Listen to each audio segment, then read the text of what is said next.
Good morning. Hi. I think we'll start with prayer and get going. Lord, we thank you for this beautiful day. We thank you that we can worship here, and the message we received this morning, we pray that it will be etched in our hearts and make a difference in our lives. I pray for the youth ministry as they are traveling, that they will have good travel and smooth travel and a good time while they're there, and meaningful time. I also pray for Shane this morning as he's suffering from some medical issues, that you will set that right, that you will heal the situation and give him wisdom. Pray for this hour, that you will use this time to give us your thoughts and to give us your wisdom on the subject of law. In Jesus' name, amen. Okay, this morning we're talking about the subject of worldviews in regard to the law, which is very simple. It's the study of ordinances designed to help citizens coexist peacefully. I think I've referenced before that with my students, we have this scenario where they are the governor of a newly formed island and they take 1,000 people with them. And for the first year, they are the dictator. Whatever they say goes. And the reason for that scenario is for them to begin to make decisions, not to just deconstruct, but to actually decide, how are we going to live?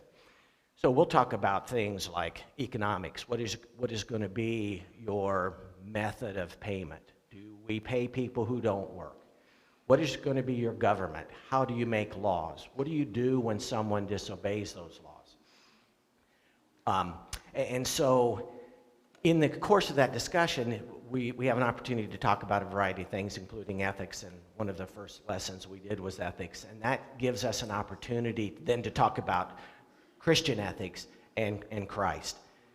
But back to law, which is what we're going to do today, almost always they will decide that, in fact, Western law is what they would do.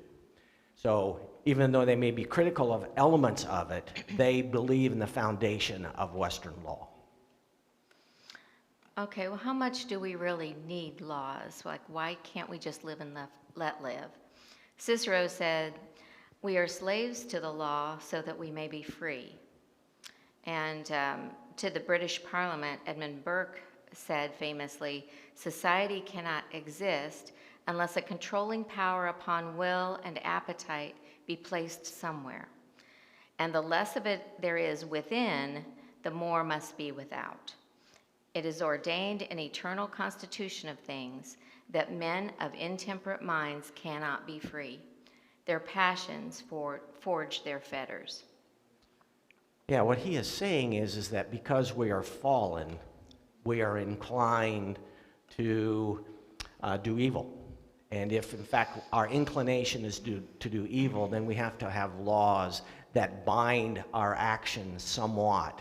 And so there's always this tension between freedom, liberty, and being restricted, giving up some of your rights in order to have a civil society. So if, in fact, we determine that we do need law, then what should be our source of law? Harold Berman, former professor of law at Harvard, believes that the law was rooted in religion and transcendent qualities. Even the Germanic heathen tribes who, and by what we say by heathen, meaning that they didn't believe in Christianity or Judaism or Islam. They were defined as heathen because they rejected those three ideas or weren't even familiar with them. They believed that their God put laws in the hearts of men, therefore there were laws everyone could agree on. So we all know in our heart that there are certain laws that we should abide by. And this is not new. Romans 2:14 and 15 says, Indeed, when Gentiles who do not have the law do by nature things required by the law, they are the law for themselves, even though they do not have the law. They show that the requirements of the law are written on their hearts, their consciences also bearing witness, and their thoughts sometimes accusing them, and at other times even defending them. So we need law. We believe that the origin of law, and actually many of the early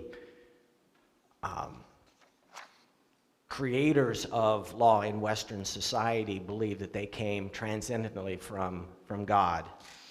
But there are two sort of theories of law. One is positivism, legal positivism, and that basically means that whoever's in power gets to decide.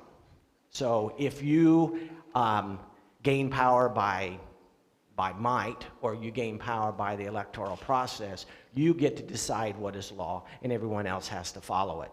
There isn't any moral foundational principles that go into legal positivism. It is simply what these people decide then extends it to the majority.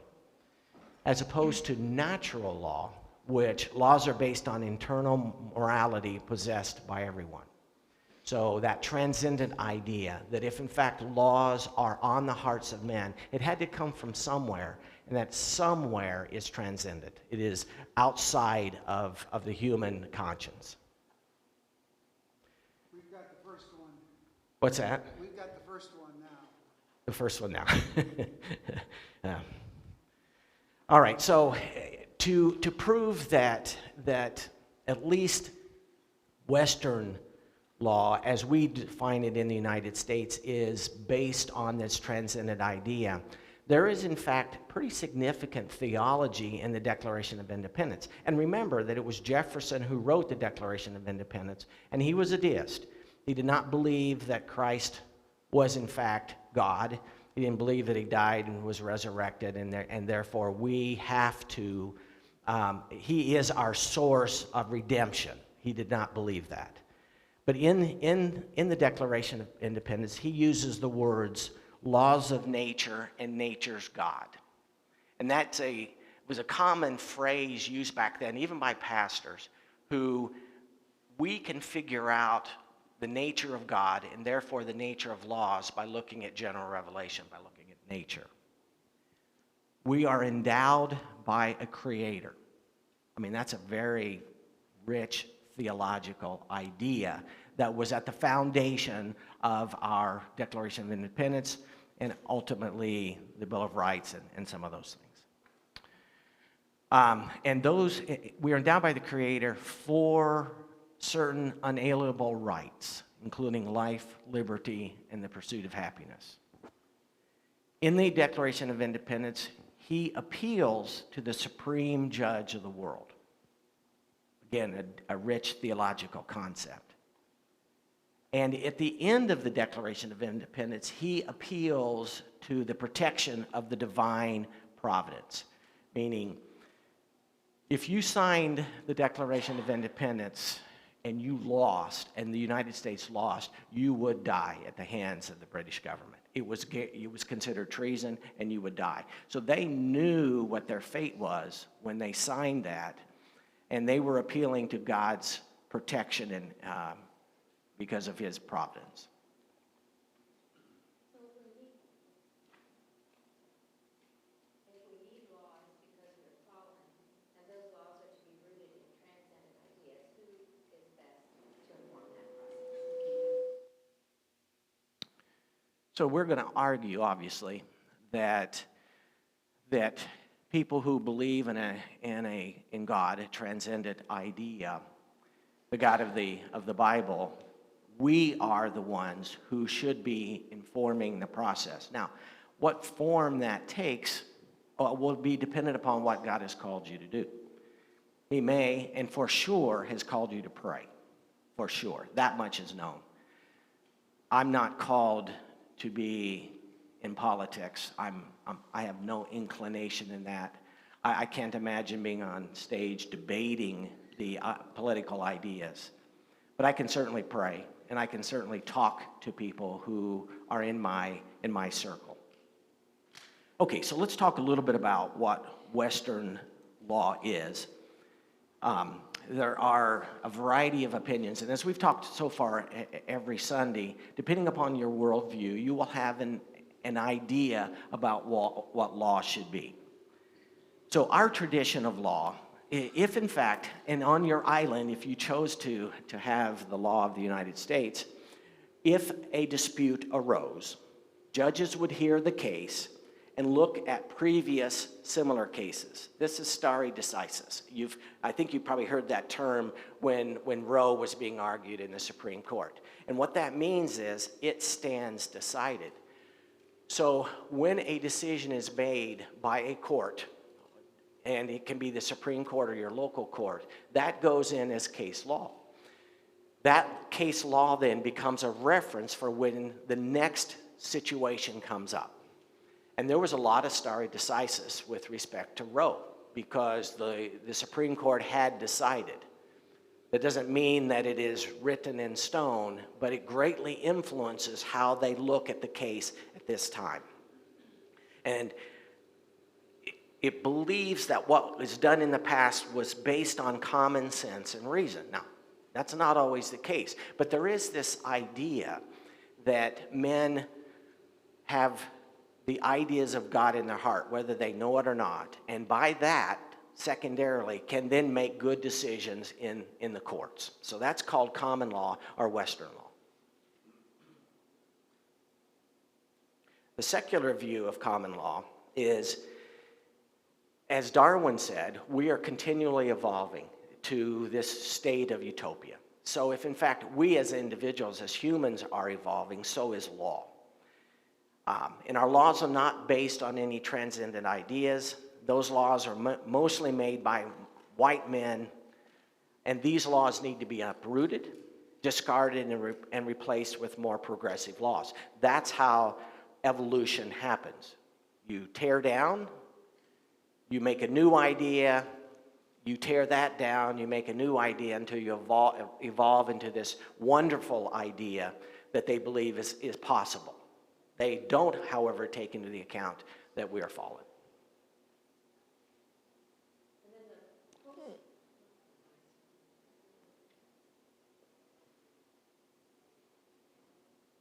Can we borrow yours?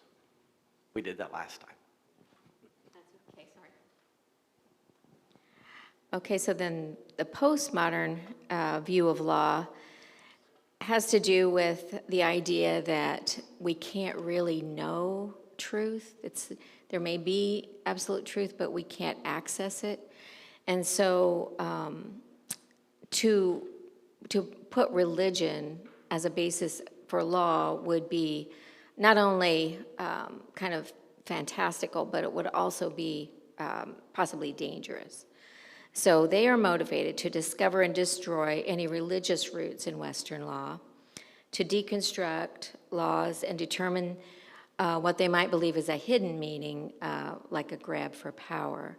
So I think the belief is that working for social justice means examining laws and seeing who wrote them, in our country mostly white men, and how they represent a grab for power. But in order to champion social justice, they have to gain that power. So the Christian view is, as Carl Henry said, God is the only legislator. Earthly rulers and legislative bodies are alike accountable to him, from whom stems all obligation, religious, ethical, and civil. And as we referenced, Jefferson said, God who gave us liberty, God who gave us life, gave us liberty. And can the liberties of a nation be thought secure when we have removed their only firm basis, a conviction in the minds of the people that these liberties are the gift of God? Interestingly, Jefferson truly had no desire to be president, and he is quoted as saying, I certainly don't want to be president over a nation that does not believe in God.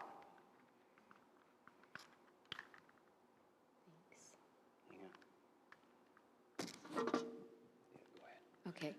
Um, Micah 6:8 says, "He has shown you, O mortal, what is good, and what the Lord requires of you, to act justly, and to love mercy, and to walk humbly with your God." In Exodus, we have the commands, honor father and mother. You shall not murder. You shall not commit adultery. You shall not steal.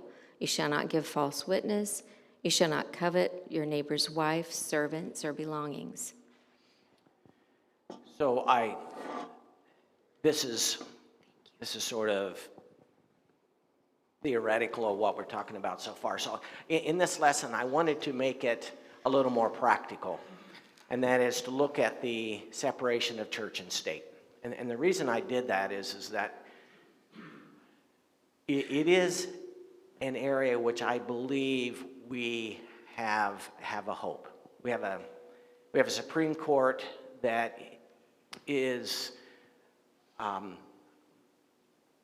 has made some decisions recently that are very favorable to religious freedom. They are more inclined to that. And I'm sure that there will be cases working their way through the lower courts to the Supreme Court that have much to do with the First Amendment.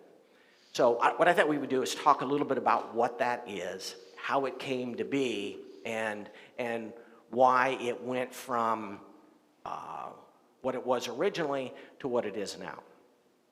So we have to start with the very beginning. With respect to Christian thought in the world. So obviously, Protestant thinking came about in the 1500s with the Protestant Reformation. And then there is this thing called the Great Awakening.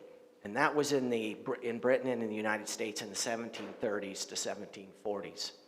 And that's when two famous preachers, there were many, but two famous preachers, George Whitefield and Jonathan Edwards.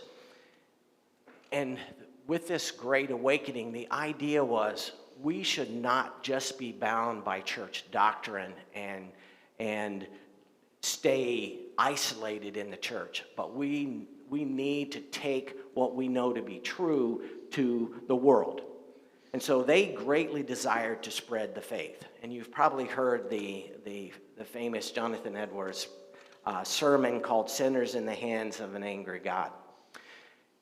Having listened to it, I can tell you that he was very intent on making it clear to people that if you defy God, you will go to this horrible place called hell. So they got away from, let's stay in our inner circle, but let's go tell the truth to the world. Now, there were a couple of denominations that opposed this, the Congregationalists, and we'll talk about them in a little bit, and the Anglicans. And you probably know that the Anglican Church, which is the Church of England, which was oppressing so many of the people, was the result of Henry VIII, who wanted to have his marriage annulled.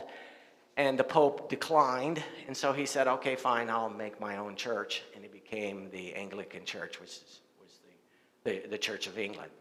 So because he wanted to do what he did without approval from the Pope.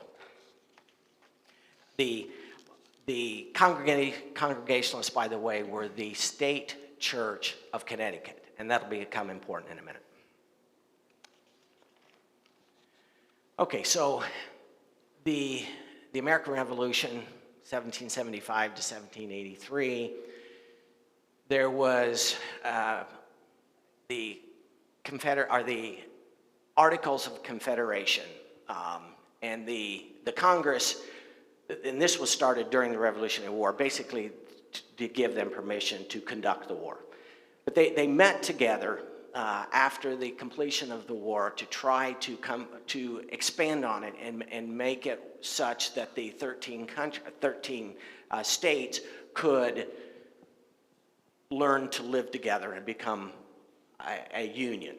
And so there were two basic thoughts, opposing ideas that came about during this work. And by the way, they went to modify the Continental Congress's Articles of Confederation, and they came out of that 3 months later with the Constitution. So they discarded that and created this new doctrine, this new document called the Constitution. But there were a group of people called the Federalists, and Hamilton and Madison and John Jay were those. And they were writing these papers to convince the states to, in fact, adopt the Constitution.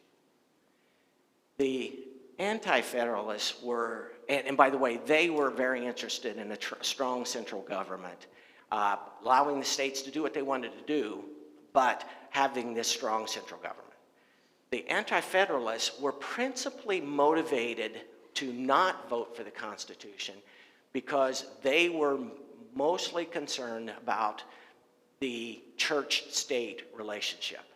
They, having come from a country where the church-state relationship was very strong and overwhelming, they wanted the states to have the right to do what they wanted to do and not have any interference from the federal government. So they lobbied with that was their principal argument against the Constitution. James Madison, who wrote the Constitution, knew that if the Anti-Federalists opposed the Constitution because of this one idea, then it would fail. And this new union, this new country might fail based upon the fact that they couldn't get all of the states to work together. So there were basically two approaches to this idea of the states having a church.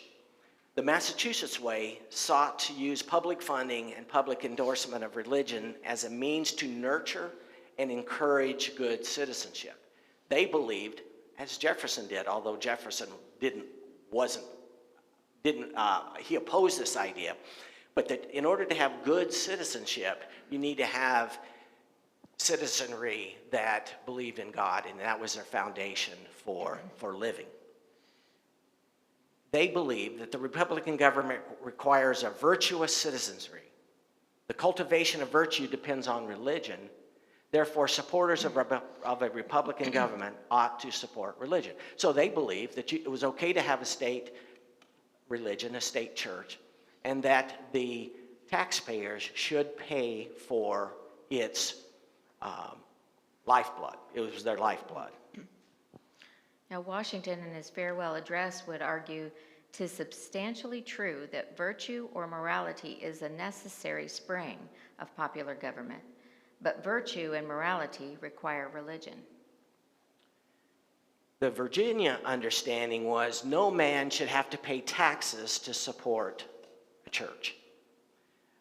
They believed that the government did not need to support religion, for it would flourish on its own. And Jefferson and Madison were of that idea. We can't understand the importance of religion in creation of the Union. This was foremost in the minds of those who would vote to ratify the Constitution. The concern of the Anti-Federalists was that Congress would try to establish a national church. They believed that should be left up to the states, and many of the states at that time did have a state church. Okay, so Madison drafted the First Amendment in order to take care of the Anti-Federalists, because again, they needed them to ratify the Constitution. So in the First Amendment, there are several parts to it, and it says, "Congress shall make no law respecting an establishment of religion." So that's the establishment clause of the First Amendment. "Or prohibiting the free exercise thereof." That's the exercise clause of the First Amendment. And then it goes on to say, "Or abridging the freedom of speech or of the press or the right of people peaceable to assemble and to petition the government for a redress of grievances." So we have freedom of speech and those things, but the two elements we're going to talk about today are, in fact, the Establishment Clause and the Free Exercise Clause. The Establishment Clause refers to the initial portion of the amendment. The founders wanted to protect states from federal control of religion. They did not object to symbols of faith being in the public square. this protects religious pluralism. And the idea, again, being that if you were of a certain religion, you should be able to exercise that in the state, and the federal government should have no bearing on that. They did leave it up to the states, however, to determine if, in fact, they wanted a state church, and many of them did, and in fact, Connecticut had the Congregationalists. The Constitution was ratified by all the states in May 29th, 1790, and then the Bill of Rights were ratified on December 15th of 1791. So the Danbury Association, which was Baptist group of 23 churches in Connecticut and 3 churches in New York, were having troubles with the Congregationalists. They were not the friendliest. They didn't have a great relationship with each other. And in fact, many of the Baptists were being jailed because of their deciding not to pay taxes, which would then go to supporting the Congregationalist church.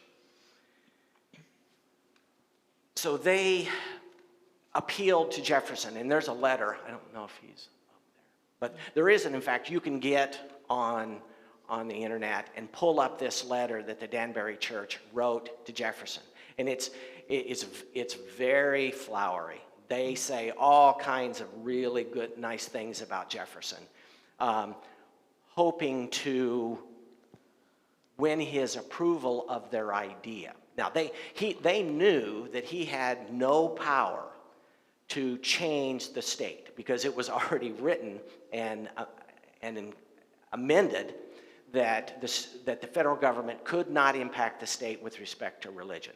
So they knew that there was nothing this letter could do, but they were hoping that he would speak to it so that maybe then things would begin to change in their state. Jefferson then writes back to them. So they wrote to him in 1801, and then he writes back to them this very famous letter to the Danbury Baptist Association, where the wording, thus building a wall of separation of church and state. Now, no one even now knows exactly what that meant, this wall. But it was clear that he was not trying to upend the First Amendment. He was simply stating that this right of religious freedom needs to be preserved.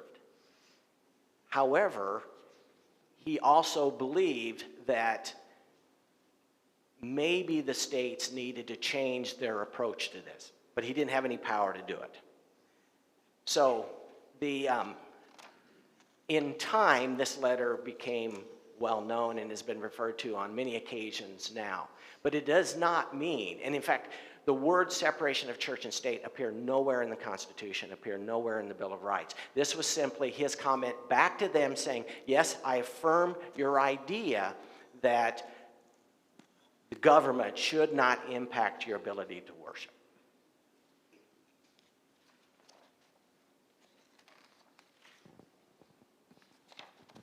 I'm sorry, I didn't highlight yours. So the federal government, even though they believe highly in this idea that we should separate church and state, still maintain within their body of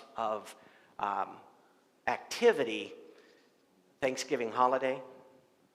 They initially paid the congressional chaplain $500 a year. So even though there was supposed to be this separation of church and state, they still paid the congressional chaplain. They would allow tax exemptions to churches, still do. Allow deductions to contributions to religious organizations. Imprinted on the coin, "In God We Trust." So that was the idea that happened until 1947. And then there's this famous case called the Everson versus the Board of Education. And in New Jersey, the state was paying they were giving parents money to bus their children. Not the parochial schools, but the parents. And so a suit was filed against the state of New Jersey that said, hey, this is not right, that the state is in fact supporting a religious organization. Interestingly, the Supreme Court found against the person who brought the suit and maintained that it was not in fact a problem with separation of church and state. But what happened with Everson was that this federal government idea of separation of church and state began to apply to the states. It had never applied to the states before. The states were free to do what they wanted to do until then. And that Supreme Court then looked at it and decided this does in fact apply to the states. There is a case of Engel versus Vitale in 1962, the removal of prayer from the schools, and then Abington and Schempp in 1963, prayer and Bible readings were unconstitutional. So there was this evolution of changes that occurred in the Supreme Court that applied the federal regulation against church and state to the states. And now all of a sudden we have this incredible separation that's happening between religious ideas and the state. To summarize, as I mentioned earlier, we have a Supreme Court that views things differently than the Supreme Courts in 47, 62, and 63. So around the dinner table years ago, we were talking about Roe and how Christians should work against Roe.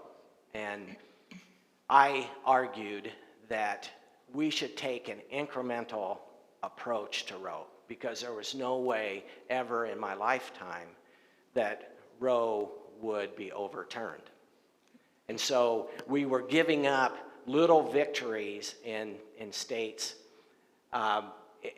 because we were afraid that no way could this constitutional right, so to speak, of Roe would be ever overturned. Well, God in his power and wisdom saw differently and was not willing to have incremental wins, but wanted the whole thing. And he brought that about, shockingly.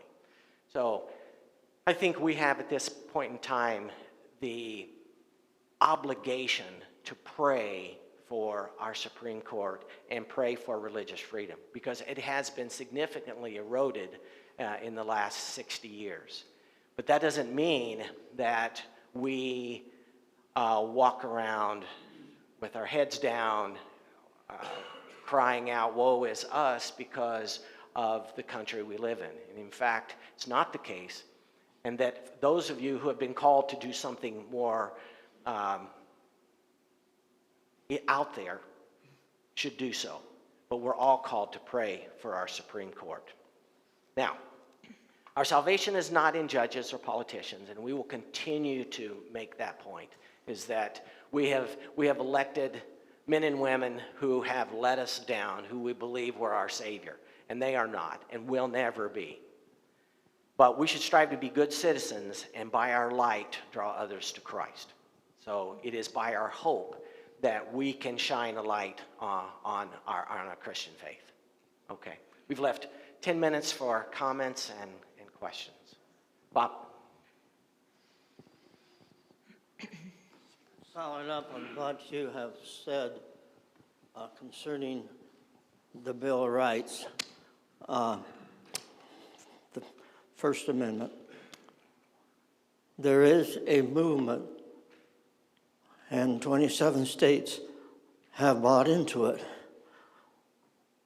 to call a convention to redress Congress. Michigan is not a part of that movement. That is to call this movement of what they call progressive to account to our government, that the things that you know in the news are happening to Christians today in courts will be addressed because it's a breach of the First Amendment of the Constitution. Now, if the states have 2/3 of the states join this, then they can call a constitutional convention without the say of D.C. or the president. So this movement now, this division, this wall, is so strong that there's enough states saying we want that broken down, just like they want Roe Wade broken down. That is a strong movement, and it's worthy of your prayers. Side note, there's a guy who does a lot of our yard work, and he is very much into getting on to news feeds and basically is discouraged. But yesterday, and so we've talked many times about our hope not being in politicians and government and power, but in God. And yesterday, when he was lamenting, then he looked at me and he says, "But we have hope." And I thought, that's the lesson that we can give to this world that is inclined to be downcast by our circumstances. When I was growing up, we were in Findlay, Ohio, and there was a tradition in that town to have prayer and even a religious service as part of the public schools. And they had a roped choir that sang Christian hymns or anthems, and they had different pastors from the different churches that came and delivered this. And this was once a month. It was a chapel service. And parents could ask their children not attend that, instead of go to study hall or something. So it wasn't mandatory, but it was there, and it was during the regular school hour. So that was one extreme. Also, when we were serving a church in Buffalo, New York, we were aware of the fact that there was an official prayer that was established by the government to be recited in all the public schools. And I don't think that is anymore, but it was then. And it was pretty innocuous prayer. It wasn't in Jesus' name or anything, but it was different. So that has all gone by the board at this point, and there's secularism. And I remember talking to one teacher in Birch Run, Michigan, near Flint, a number of years ago, and she was talking a little bit about Christmas, and they could talk about Christmas because she said, that's part of history, and this is a historical thing that we're going to do this. And she got away with it as far as that was concerned. But when we talk about freedom of religion, we're talking about not just Christians. We're talking about Jews, we're talking about Muslims, we're talking about Hindus, we're talking about others. When we went to a tour of the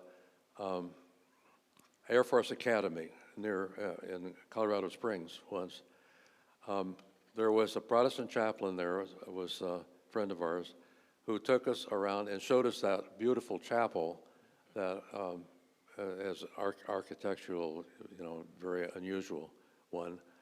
And the upstairs, the main was Christian, and then downstairs, there was one for Muslims, and there was one for Buddhists, and there was one for all the others. So they had different rooms for all of these, different religions. Now, there was a problem way back with American Indians, who had a drug cult called the peyote cult. And the question was whether they should be allowed to have, their freedom. Yeah. And now there's a question about honor killings among the Muslims as to whether that should be allowed. So there are some limits that are being placed upon some religious expressions. Yes, of course. And I I mean, we think should, that- go ahead, I'm sorry. I'm just going to say, I think that has been true of the Christian religion too. There have been people who interpret it in very different ways, and some of those ways go against, our law. So it has to be enforced. Yeah. As we think about the law, my concern is that, laws have been passed, but in today's culture, a lot of the laws are not being observed or being enforced. And that's because politics has entered into the fray. And this is wrong.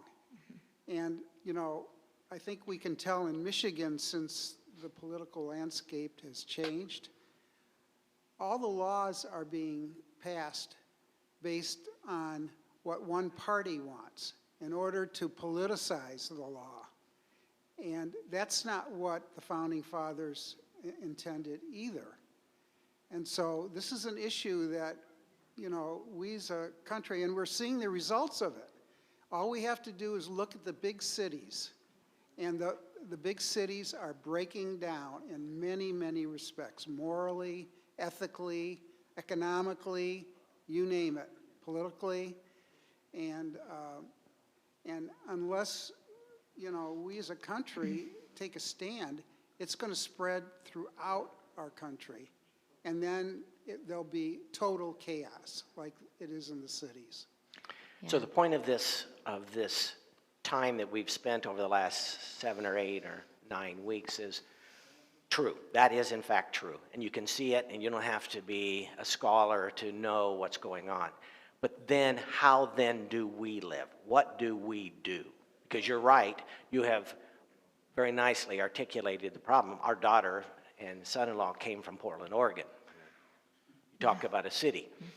But what do we do now as believers? What I was going to say relates to what you just said. I've just noticed a trend of people getting, even especially Christians, and myself, getting offended pretty easily, listening to what people want when they're angry, not to respond in an angry way. So just one of the factions or groups that you mentioned is the social justice group. If their root issue is an abuse of power, what an opportunity we have as a Christian to point them to Christ. How did he use his power, who was king of the universe, and to act likewise? I don't have to take offense at the liberal agenda that they have, even if their goal is to abort every baby. I can listen and still, even though that's wrong and enrages me, I can listen and still point them to Christ. And I just think that that's, what can we do? Yeah. Point them to Christ and listen. What is their root, their biggest hiccup, their biggest issue, and how can I respond? I think Shane's point this morning was really good, in that this Christian community treated that atheist, if you haven't been there yet, treated this atheist with love. And that was enlightening to that person.